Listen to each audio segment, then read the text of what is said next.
رسول کریم صلی اللہ علیہ وآلہ وسلم نے فرمایا، جب کوئی تم میں سے لوگوں کو نماز پڑھائے تو تخفیف کرے،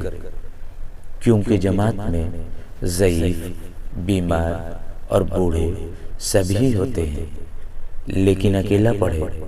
تو جس قدر جی چاہے طول دے سکتا ہے۔ حضرت ابو ہریرہ رضی اللہ عنہ سے مروی ہے کہ رسول اللہ صلی اللہ علیہ وآلہ وسلم نے فرمایا، جو شخص 17، 19 اور 21 تاریخ کمری کو سینگی لگوائے اسے ہر بیماری سے شفا ہوگی۔ حضرت جابر بن عبداللہ رضی اللہ عنہما فرماتے ہیں کہ رسول اللہ صلی اللہ علیہ وآلہ وسلم نے ارشاد فرمایا، ہر بیماری کا علاج ہے، اگر دوائی بیماری کے موافق آ جائے تو اللہ کے حکم سے بیمار صحت یاب ہو جاتا ہے۔ حضرت ابو سعید خدری رضی اللہ عنہ فرماتے ہیں کہ رسول اللہ صلی اللہ علیہ وآلہ وسلم نے ارشاد فرمایا، تمہاری کھجوروں میں سب سے اچھی برنی کھجور ہے، یہ بیماری کو ختم کر دیتی ہے اور اس میں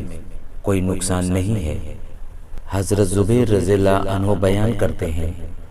رسول اللہ صلی اللہ علیہ وآلہ وسلم نے فرمایا، سابقہ امتوں کی بیماری غیر محسوس طریقے سے تمہاری طرف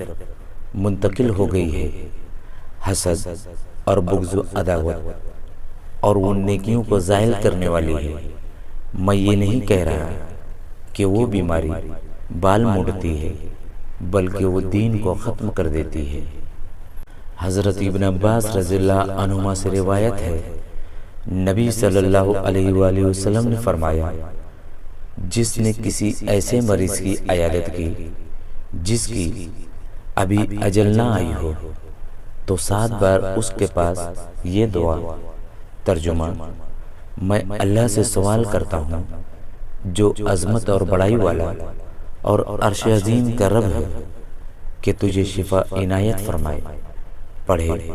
تو اللہ تعالیٰ اسے اس بیماری سے عافیت دے دے گا۔